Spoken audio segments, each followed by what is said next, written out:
Hello everyone, good morning. आप सभी का हमारे चैनल स्टडी टॉपर्स में हार्दिक स्वागत है। आज हम लोग पढ़ेंगे, हमारा आज का टॉपिक है अधिगम, लर्निंग।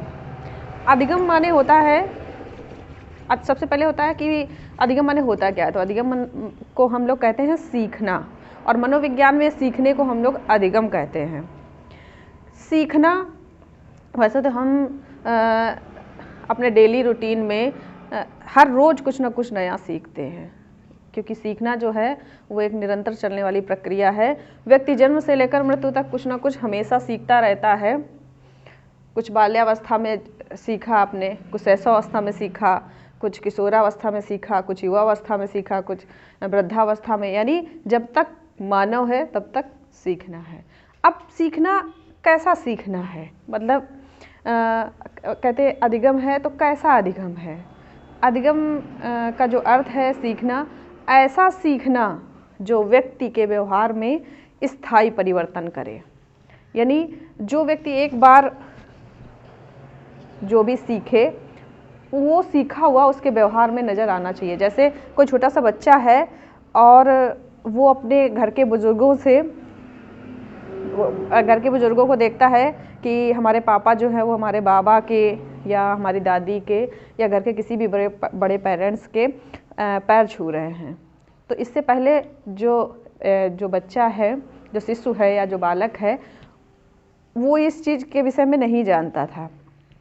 अब वो क्या है, अपने बड़ों को देख कर कि उनके पापा ने अपने पेरेंट्स के पैर छुए हैं तो वो भी उसको सीखने लगता है। धीरे धीरे क्या होता है कि जब हर रोज़ वो इस प्रक्रिया को दोहराता है, यानी अभ्यास करता है, तो उसके आदत में ये चीज़ शामिल हो जाती है, उसके व्यवहार में। उसके बाद उसके व्यवहार में ये चीज़ आ जाती है स्थायी। अब क्या होगा, घर में कोई भी सदस्य आता है, कोई मेहमान आता है या कोई घर का बड़ा है, तो आपको उससे कुछ कहने की आवश्यकता नहीं है। वो स्वयं जा कर के उनका चरण स्पर्श या जो भी रिस्पेक्ट करने योग्य है वो करने लगता है। बस यही है सीखना, कि उसने दूसरों का रिस्पेक्ट करना सीखा, उनका चरण स्पर्श करना सीखा या अभिनंदन करना सीखा, और थोड़े दिन बाद वो उसके व्यवहार में शामिल हो गया। आपको कहने की आवश्यकता नहीं है। तो सीखना वही है जो व्यक्ति के व्यवहार में स्थायी परिवर्तन करता है। यानी आज जो उन्होंने सीखा है वो हमेशा उनको याद रहे, समय आने पर वो उसका उपयोग कर सके। बस यही सीखना है। वैसे तो हर रोज़ हमारे आंखों के सामने से बहुत सी चीज़ें गुजरती हैं, बहुत सी चीज़ों को हम सुनते हैं, बहुत सी बातों को सुनते हैं, लेकिन आज उसको सुना, 8 दिन बाद 10 दिन बाद वो हमारे दिमाग से गायब हो जाती हैं, तो उसको हम सीखने के कैटेगरी में नहीं रखेंगे। सीखना वही है जो हमारे पास स्थायी रहे और हमारे व्यवहार में वो चीज़ दिखाई दे। तो अधिगम माने होता है सीखना कहते हैं। अधिगम को सीखना कहते हैं, और इसी सीखने को मनोविज्ञान की भाषा में अधिगम कहा जाता है। मनोविज्ञान की भाषा में सीखने को क्या कहा जाता है? अधिगम कहा जाता है। सीखना मतलब जैसे हम लोग शिक्षा की परिभाषा पढ़ते हैं, तो शिक्षा शब्द की जब उत्पत्ति पढ़ते हैं तो उसमें होता है कि शिक्ष मतलब होता है सीखना। तो जिस प्रकार शिक्षा जो होती है वो जीवन पर्यंत चलती है, मनुष्य के जन्म से लेकर मनुष्य के मृत्यु तक, इसी प्रकार जो ये सीखना है ये भी हमारे जन्म से शुरू होता है और हमारी मृत्यु तक चलता है। जब मनुष्य का जन्म होता है उसके बाद कैसे वो अपने घर के पारिवारिक मेंबर को पहचानता है, एक शिशु जो होता है, कैसे धीरे धीरे उठना बैठना, खाने का सही तरीका उन्हें मालूम नहीं होता है, चलना नहीं आता है, सही से बोलना नहीं आता है, लेकिन धीरे धीरे करके वो सब कुछ सीखते जाते हैं। तो ये क्या होता है? ये अधिगम ही होता है। लेकिन मनोविज्ञान जो है वो इस सीखने को, मनोविज्ञान ने सीखने की प्रक्रिया में या अधिगम की प्रक्रिया में एक थोड़ा सा बदलाव किया है। उन्होंने अधिगम के तहत किस चीज़ को रखा है? वैसे तो हमने दैनिक जीवन में रोज़ हर कुछ नया सीखते रहते हैं, है ना। नया डेली प्रतिदिन हमारे जीवन में कुछ ना कुछ नया लगा रहता है और नया हम लोग सीखते रहते हैं। लेकिन मनोविज्ञान सीखना उसे कहता है जो व्यक्ति के व्यवहार में स्थायी परिवर्तन करता है ना। जैसे किसी व्यक्ति को पहले साइकिल चलाना नहीं आता है, लेकिन जब वो साइकिल चलाना सीखता है, उस साइकिल चलाने के दौरान उसके साथ जो घटना घटित होती है, या साइकिल चलाने की प्रक्रिया में वो जो करता है, जैसे साइकिल चलाने की प्रक्रिया में सर्वप्रथम साइकिल को पकड़ना, उसका बैलेंस बनाना, उसके बाद पैडल पे कैसे पैर रखना है, उसके बाद साइकिल पे कैसे बैठना है ना, कैसे हैंडल पे कमांड करना है, कैसे उसको सीधा चलाना है। और उस दौरान जब वो गिरता है या साइकिल गिरती है, उसे चोट आती है या साइकिल में टूट फूट होती है, ये उसके छोटे छोटे अनुभव होते हैं। तो मनोविज्ञान कहता है कि सीखना वो होता है जिसमें हम दो ही प्रकार, मनोविज्ञान कहता है हम दो प्रकार से सीखते हैं। वो दो प्रकार कौन से होते हैं? एक होता है अनुभव और दूसरा होता है प्रशिक्षण। व्यक्ति दो प्रकार से सीखता है, एक होता है अनुभव और एक होता है प्रशिक्षण। जब भी हम कोई नया कार्य करते हैं, और एक चीज़ सुनिए, सीखना मतलब नवीन ज्ञान प्राप्त करना। सीखना मतलब क्या होता है? नवीन ज्ञान प्राप्त करना, है ना। तो जब हम कोई नया ज्ञान, यानी हम साइकिल चलाना सीख रहे हैं, तो ये हमारे लिए नया ज्ञान है। इस नए ज्ञान को प्राप्त करने के लिए जो हमें अनुभव प्राप्त होते हैं, ये नवीन ज्ञान प्राप्त करते समय जो हमें अनुभव प्राप्त होते हैं, अनुभव प्राप्त होते हैं, हम उनसे सीखते हैं। उन्हीं से हम क्या करते हैं? सीखते हैं, है ना। तो अनुभव के द्वारा सीखना या प्रशिक्षण के द्वारा सीखना। प्रशिक्षण मतलब हमें कोई ट्रेनिंग दे रहा है किसी कार्य करने की, जैसे हम साइकिल चला रहे हैं तो हमें साइकिल चलवाना, साइकिल कैसे चलाई जाएगी, कोई ना कोई होता है जो हमारा मार्गदर्शन करता है, चाहे वो हमारा कोई साथी हो जिसने पहले सीख लिया हो, या हमारे पेरेंट्स हों, या कोई ट्रेनर हो। साइकिल चलाना है या बाइक चलाना है, कार चलाना है, तैरना सिखाना है या कंप्यूटर सिखाना है, टाइपिंग सिखाना है, डांस सिखाना है, संगीत सिखाना है, कोई ना कोई ट्रेनर होगा हमारा। तो जो ट्रेनर होगा वो हमें ट्रेनिंग देगा, यानी प्रशिक्षण देगा। क्या देगा? प्रशिक्षण देगा। तो उस प्रशिक्षण के द्वारा हम सीखते हैं। या तो हम अनुभवों से सीखते हैं या हम प्रशिक्षण से सीखते हैं। दो प्रकार से हम सीखते हैं, ऐसा मनोविज्ञान कहता है ना। तो जो हम अपने अनुभवों और प्रशिक्षण के द्वारा सीखते हैं, वो ज्ञान हमारा कैसा हो जाता है? स्थायी हो जाता है। और अधिगम की एक बहुत अच्छी और बहुत सरल परिभाषा है। वैसे तो बहुत से मनोवैज्ञानिकों ने बहुत सारी परिभाषाएं दी हैं, लेकिन मेरे हिसाब से या मेरे अनुभव के आधार पर हम आपको परिभाषा बताते हैं। इसकी अधिगम की बहुत ही सरल परिभाषा है अधिगम की, या हम कहें अधिगम का अर्थ, है ना। अधिगम का अर्थ क्या है? अधिगम का अर्थ है ऐसा सीखना, ऐसा सीखना जो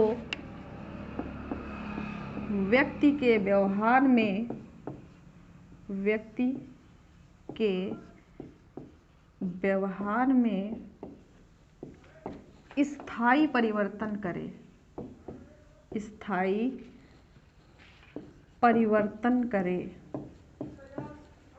परिवर्तन करे, उसे करे, उसे अधिगम कहते हैं, अधिगम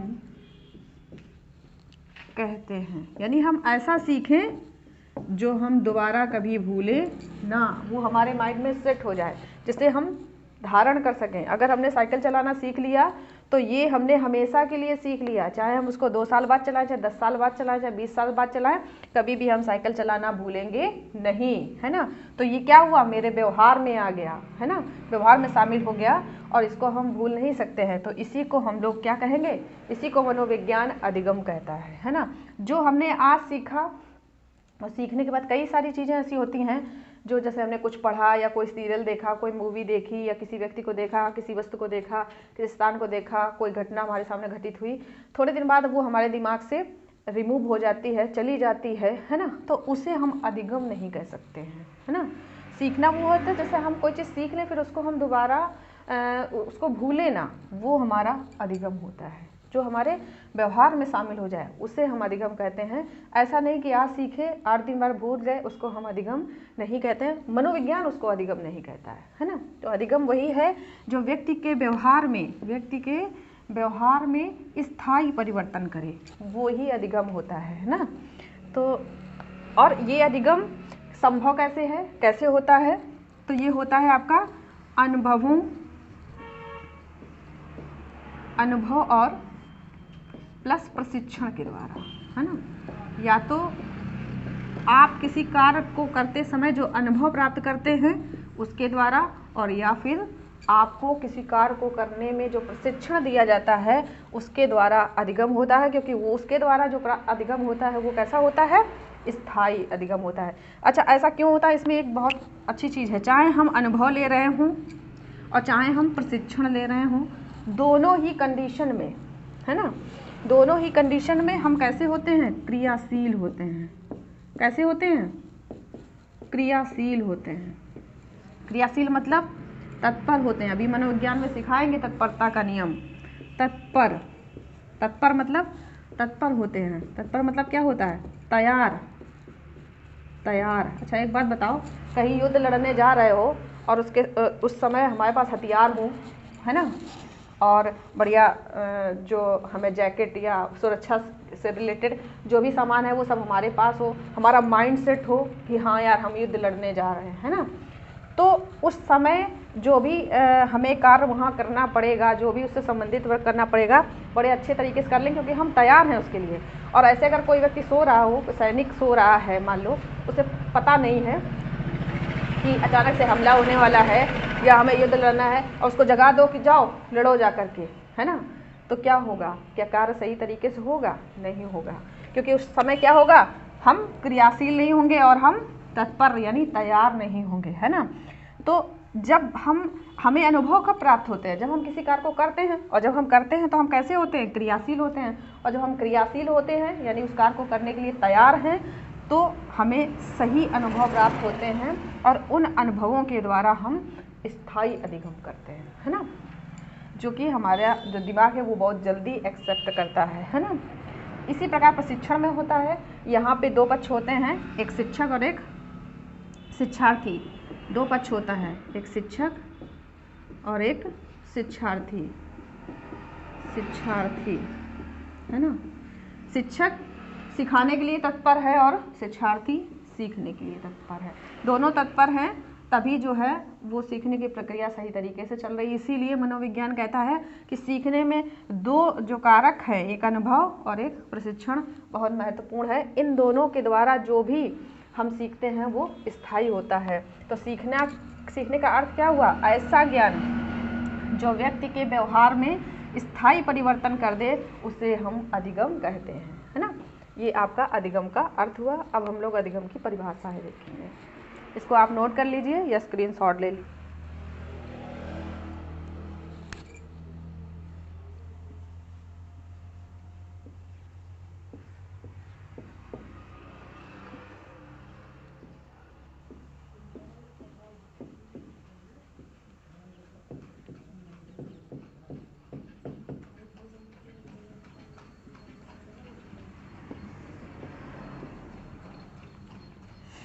देखिए, पहली परिभाषा जो है वो गेट्स महोदय हैं, बहुत अच्छी परिभाषा उन्होंने दी है, और कुछ उनके साथियों ने उनका सहयोग किया है। इसलिए डेफिनेशन में लिखा जाता है गेट्स एवं अन्न के अनुसार, अन्न के अनुसार।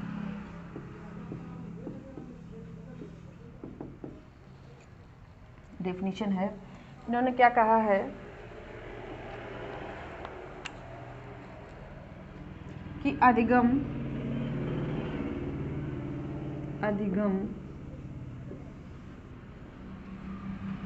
अनुभव और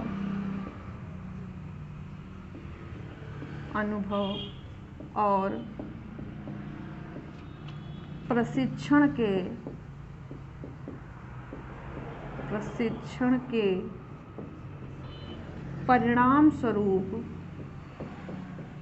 परिणाम स्वरूप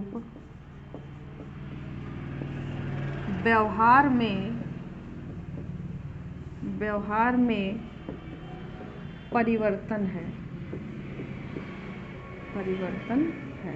इन्होंने क्या कहा कि अधिगम जो है वो अनुभव और प्रशिक्षण के परिणाम स्वरूप व्यवहार में परिवर्तन है। वही जो मैं भी बता चुकी हूँ कि अधिगम तभी होगा या हमारे व्यवहार में परिवर्तन तभी होगा जब हमें या तो अनुभव प्राप्त हो या प्रशिक्षण। इन्होंने दोनों का परिणाम कहा है गेट्स महोदय ने कि अधिगम जो है वो अनुभव और प्रशिक्षण के परिणाम स्वरूप व्यक्ति के व्यवहार में परिवर्तन है। अधिगम और अनुभव और प्रशिक्षण ही ऐसे दो कारक हैं जो व्यक्ति के व्यवहार में परिवर्तन करते हैं, तभी अधिगम होता है ना।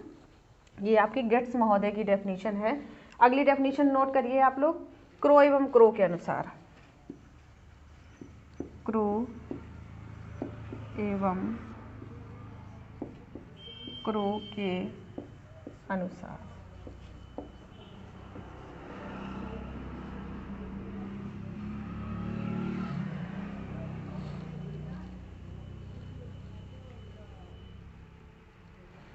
क्रो एवं क्रो ने कहा है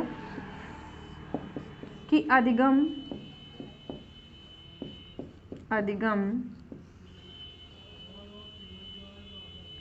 आदतों ज्ञान एवं अभिवृत्तियों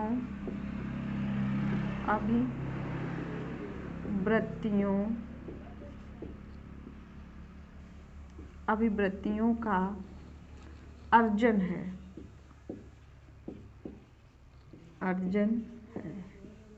क्या कहा है क्रो एवं क्रो ने? बहुत बढ़िया परिभाषा है इनकी भी, कि अधिगम आदतों का, अधिगम के द्वारा क्या होता है, जब भी हम कुछ सीखते हैं तो हमारे अंदर आदतों का निर्माण होता है ना। अच्छी आदतों का और बुरी आदतों का दोनों प्रकार का निर्माण होता है। अभी इस चीज़ पे अभी हम फोकस करते हैं, कर ही देते हैं पहले, है ना।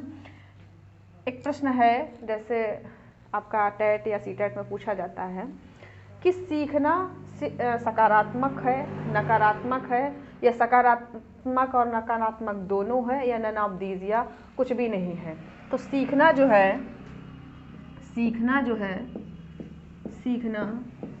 दोनों है, सकारात्मक भी है और नकारात्मक भी है। सीखना सकारात्मक भी है और नकारात्मक भी है। ठीक है, दोनों प्रकार का होता है सीखना, सकारात्मक भी और नकारात्मक भी। हम अच्छी बातें भी सीखते हैं और बुरी बातें भी सीखते हैं, है ना। जैसे एक शिशु होता है, उसको पहले हंसी खेल में लोग गाली देना सिखा देते हैं, या मारना, बड़ों को मारना कि बाबू इसको मार दो, वो मार देता है। बाद में क्या हो जाता है कि वो उस चीज़ को, उसकी आदत बन जाती है और उसके व्यवहार में स्थायी परिवर्तन हो जाता है।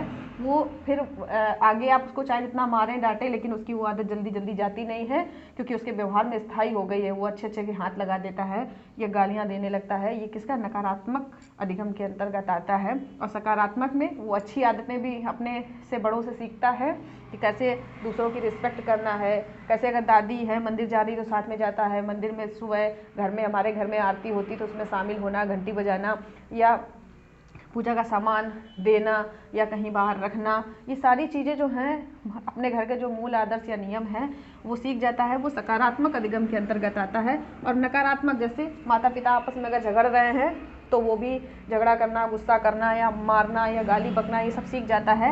ये आपका नकारात्मक अधिगम के अंतर्गत आता है। तो अधिगम दोनों प्रकार से होता है, सकारात्मक भी होता है और नकारात्मक भी होता है, दोनों प्रकार से होता है। तो यहाँ हम डेफिनेशन की बात कर रहे हैं। क्रो एवं क्रो की डेफिनेशन है कि अधिगम आदतों, ज्ञान एवं अभिवृत्तियों का अर्जन है। अधिगम के द्वारा क्या होता है? आदतों का निर्माण होता है। अभी आगे मनोविज्ञान में आदत का पूरा चैप्टर है, बड़े डिटेल से हम आपको पढ़ाएंगे उसमें। आदतों का, फिर ज्ञान का, कि सीखने के दौरान हम क्या करते हैं? नवीन ज्ञान का अर्जन करते हैं, नया नया ज्ञान सीखते हैं। एवं अभिवृत्तियों का, अब अभिवृत्ति माने होता है दृष्टिकोण। हमारे अंदर दृष्टिकोण का निर्माण होता है ना। किसी भी दृष्टिकोण मतलब होता है, देसी भाषा में हम लोग कहते हैं नजरिया। किसी भी वस्तु को, किसी भी व्यक्ति को, किसी भी स्थान को, किसी भी घटना को देखने का नजरिया। तो जितना ज़्यादा हम अधिगम करेंगे, जितना ज़्यादा हम सीखेंगे, उतना ही हमारा सकारात्मक दृष्टिकोण होगा, है ना। किसी भी चीज़ को हम सकारात्मक ढंग से लेंगे, सकारात्मक दृष्टिकोण हमारे अंदर जनरेट होगा। तो ये क्रो एवं क्रो की परिभाषा है कि अधिगम आदतों का, ज्ञान का एवं अभिवृत्तियों का अर्जन है। अधिगम प्रक्रिया के तहत हम आदतों को सीखते हैं, नए ज्ञान का अर्जन करते हैं, नया ज्ञान अर्जित करते हैं और सकारात्मक दृष्टिकोण अर्जित करते हैं, है ना। दृष्टिकोण मतलब मान लीजिए कि ये पुस्तक है, कोई एक पुस्तक लाया, इसके ऊपर कुछ लिखा नहीं है और बाहर रख दी, तो वहाँ अगर 4 व्यक्ति हैं तो चारों को देखने का नज़रिया अपना अपना अलग होगा। कोई कहेगा ये धार्मिक बुक है, कोई सोचेगा ये कोई एजुकेशनल बुक है, कोई ये कि कोई मैगजीन वगैरह है, या कोई सोच सकता है कि हाँ ये कोई कॉमेडी की बुक है। तो सबका उसको देखने का अपना अपना दृष्टिकोण होता है, इसी को हम लोग अभिवृत्ति कहते हैं, है ना। तो अधिगम आदतों, ज्ञान एवं अभिवृत्तियों का अर्जन है, ऐसा क्रो एवं क्रो ने कहा है। ये क्रो एवं क्रो की डेफिनेशन है ना। ये 2 डेफिनेशन है, आप लोग नोट कर लीजिए।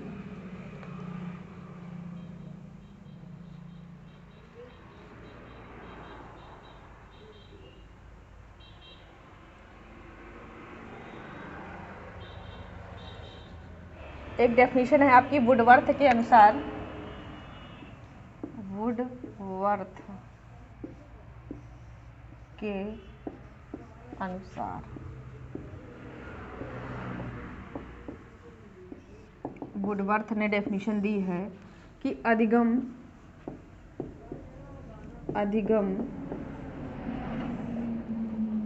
नवीन ज्ञान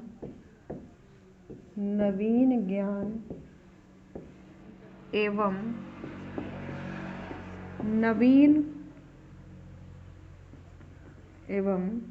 नवीन प्रतिक्रियाओं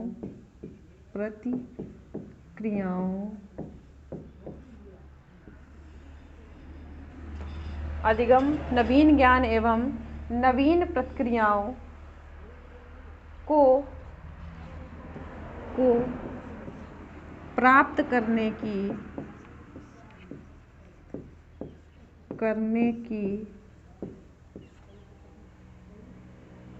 प्रक्रिया है।